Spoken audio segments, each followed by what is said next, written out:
আসসালামু আলাইকুম বন্ধুরা, আমার প্রিয় ভাই ও বোনেরা সবাই কেমন আছেন? আল্লাহর রহমতে ভালো আছেন? আলহামদুলিল্লাহ, আমিও ভালো আছি। তো এই তো আপু আজকে সকাল সকাল দেখেন ঢেঁড়স নিয়ে হাজির। তো ঢেঁড়সটাকে ভালো করে ধুয়ে পরিষ্কার করে আমি গিয়ে কেটে নিলাম। আর চুলাতে ওই যে বললাম না, গ্যাস তো থাকে না, তো তার জন্য সকাল সকালে উঠে সব কিছু করতে হয়। তো ঢেঁড়সটাকে ধুয়ে কেটে এখন গিয়ে ভাজি করে নিব। তো এখানে গিয়ে আমি পেঁয়াজ কুচি দিয়ে দিয়েছি। এখন একটু লবণ দিয়ে ঢেঁড়সটাকে দিয়ে দিব। তো ঢেঁড়স ভাজিটা করে নিই, তারপর আজকে আর ডালটা আগে রান্না করিনি। চিন্তা করলাম গ্যাসটা একটু সকালে একটু বেশিই থাকে আর কি, একটু ফুল জলে ঢেঁড়স ভাজিটা করে নিই। তারপর কি আমি ডালটা আর কি বসিয়ে দিব। আর অন্য চুলাতে আমি ভাত বসিয়ে দিয়েছি। এই তো ঢেঁড়সটাকে এখন নেড়ে চেড়ে ভাজি করে নিব। আর গিয়ে অন্য চুলাতে ভাত বসিয়ে দিয়েছি। তো এই চুলাতে বসিয়ে দিয়েছি ভাত।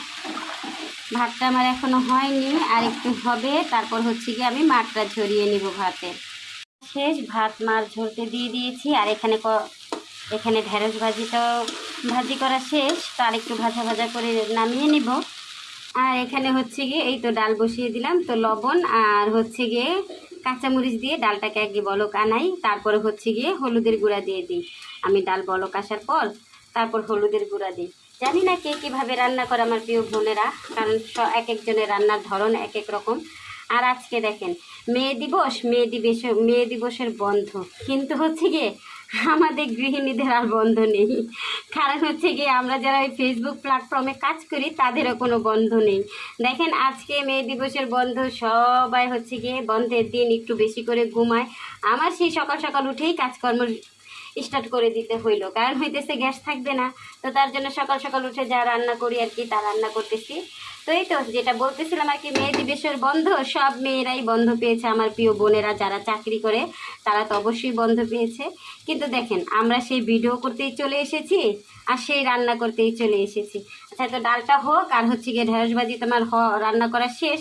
আর একটু ভাজা ভাজা করে আমি নামিয়ে নিব। আর দেখি আজকে কি রান্না করি। গিয়ে দেখেন রান্নার ফাঁকে ফাঁকে আমি যা কাজকর্ম করে থাকি আর কি। এই তো সকালবেলা উঠে থালা বাসন যা ছিল পরিষ্কার করে নিলাম, মাজা ঘষা করে শেষ করলাম। তো এই তো গ্লাস এগুলো সব ধুয়ে পরিষ্কার করে, কিছু হাঁড়ি পাতিল ছিল এইগুলো ধুয়ে নিলাম।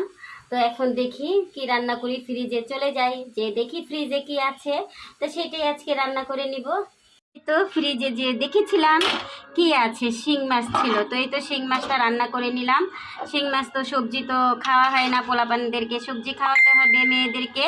তো এই তো এখানে গিয়ে ছোট ছোট নদীর শিং মাছ ছিল। তো শিং মাছ দিয়ে আর গিয়ে ভরবটি আর গিয়ে আলু দিয়ে একটা সবজি রান্না করে নিলাম, আর কি একটা তরকারি রান্না করে নিলাম ছোট ছোট শিং মাছ দিয়ে। আর ভরবটি আর গিয়ে আলু দিয়ে বেশি করে টমেটো ধনিয়া পাতা দিয়ে তরকারিটা আমি রান্না করে নিয়েছি।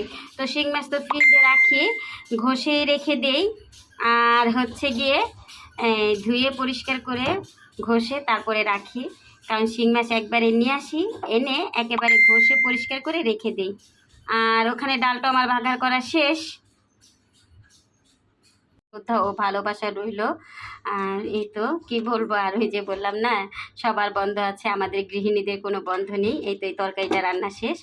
আর বন্ধুরা, যদি ভিডিওগুলো ভালো লেগে থাকে তাহলে সাথে থাকবেন, আমিও আপনাদের পাশে আছি ইনশাআল্লাহ। চলেন ডালটা রান্না দেখিয়ে দিই। তো এই তো এখানে ডালটা আমি বাঘার করে নিয়েছিলাম, পেঁয়াজ আর রসুন কেটে আমি বাঘার করে নিয়েছিলাম। তো আল্লাহ হাফেজ বন্ধুরা, দেখা হবে আমার পরবর্তী কোনো ব্লগে।